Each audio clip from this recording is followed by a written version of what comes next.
Every creative project runs into the same unavoidable moment, the who's paying for this thing moment.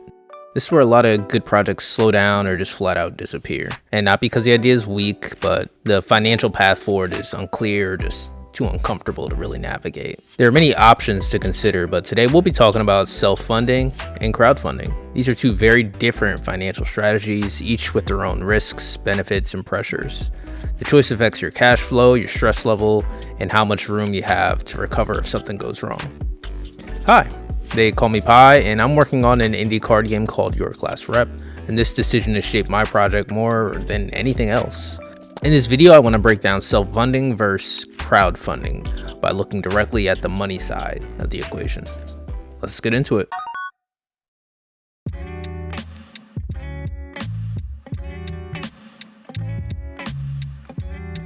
Self-funding means you are personally covering the cost of bringing your project to life, and that puts you in a position of both creator and investor.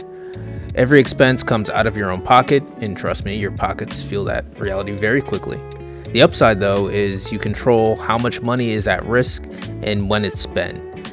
You can start small, spending gradually, and stop if the numbers don't make sense.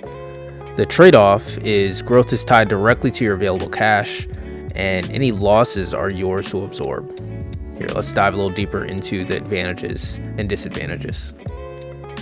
You control cash flow. You decide when money goes out and how much is spent at each step, and which parts of the project move forward first. This makes it easier to adjust plans, delay upgrades, or test ideas in small batches without committing to a full production run. Losses are capped by your choices. Because you control scale, you can control how much money you lose. A small print run, limited tooling, or manual production keeps mistakes survivable and turns early failures into learning experiences instead of complete disasters. Revenue belongs entirely to you. There are no platform fees, no revenue splits, no outside obligations. Every dollar earned can go directly towards covering costs, improving the product, or funding the next step. Your personal money is exposed. If the project underperforms or fails, the financial hit lands on you alone. This can add stress and limit how aggressively you're willing to experiment. Growth is limited by your budget. Even if demand exists, expansion can only happen as fast as your personal finances allow. Large opportunities may need to be delayed or be passed up altogether. Cash flow can be uneven. Costs are often paid up front while revenue comes later. This can be a strain on personal finances and make planning more difficult.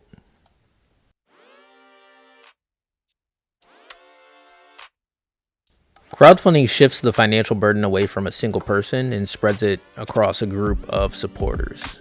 Instead of paying for everything up front yourself, you receive money before the product is completed. This can significantly reduce the personal financial strain. At the same time, that money comes with responsibility. Budgets, timelines, and expectations are set early, often before all the unknowns are accounted for or even visible. Crowdfunding can unlock scale and momentum, but it also reduces flexibility and increases pressure to deliver exactly what's been promised. Access to upfront capital. Funding arrives before production begins, which can make large runs, better materials, or professional services possible from day one. Shared financial risk. No single person is carrying the full cost of the project up front. While responsibility remains with the creator, the initial financial burden is distributed across many people. Clear demand signal. Backers are committing real money, not just interest. That confirmation can justify higher production volumes and more confident planning. Budgeting at scale. With a known funding total, you can plan production, shipping, and fulfillment more precisely than with a rolling self-funded revenue model. All or nothing pressure. If the funding goal is not met, the campaign produces no money, even after significant time and effort. Platform and processing fees. A noticeable percentage of funds is lost to fees, which reduces margins and must be accounted for early. Costs are locked early. Once promises are made, rising material, shipping, or labor costs come directly out of your margin. Financial responsibility remains. Even though the money comes from backers, the obligation to deliver does not change. Budgeting mistakes still fall on you. There's no universally correct funding path. The right choice depends less on what worked for someone else and more on how you personally handle risk, pressure, and uncertainty. Before committing to self-funding, crowdfunding, or even a hybrid approach, it helps to slow down and take an honest look at how you operate as a creator. Start by asking yourself a few uncomfortable questions. How much personal money can you realistically afford to lose? Not the optimistic number, but the one that would not damage your financial stability or peace of mind. Creative projects often cost more and take longer than planned. If losing that money would make you resent the project or rush decisions, that path might be the right one for you. Do you prefer slow, controlled spending or large, structured commitments? Some creators thrive when they make small decisions over time and adjust as they learn. Others work better when the scope, budget, and timeline are locked and external commitment forces momentum. Neither is better, but they lead to very different funding experiences. Are you comfortable estimating costs far in advance? Crowdfunding requires you to price manufacturing, shipping, and fulfillment months before anything else. If uncertainty makes you anxious or leads to constant second guessing, that pressure, it can become exhausting. If planning ahead gives you clarity and focus, it may feel empowering instead. Does public accountability motivate you or drain you? Having backers can create energy and excitement, but also adds visibility and expectations. Some creators do their best work when others are watching. Others feel constrained and stressed when the progress is in public. Knowing which camp you fall into matters more than advice from anyone else. Your answers are not about choosing the smartest option on paper. They're about choosing the path that lets you finish the project without burning out, panicking, or losing confidence. The best financial strategy is one that supports how you think, work, and handle risk, not the one that looks most impressive from the outside.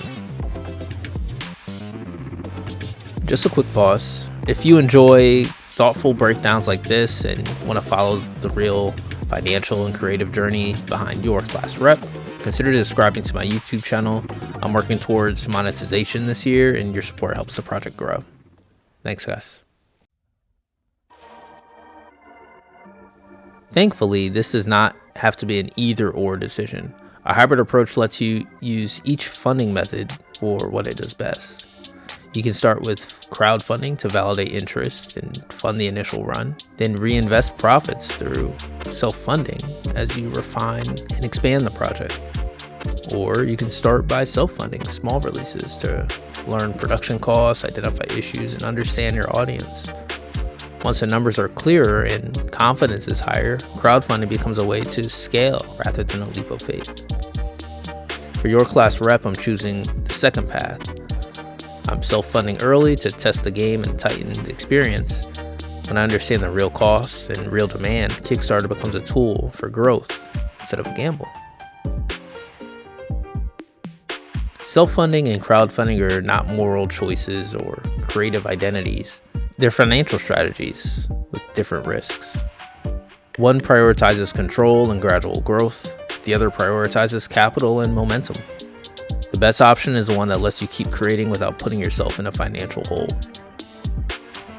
If you have experience with either approach, I'd love to hear what you've learned. We all would. And if this video helped, check the companion piece I've worked on about DIY production versus manufacturing partners. As always, guys, God bless, be safe, and I'll see you next time.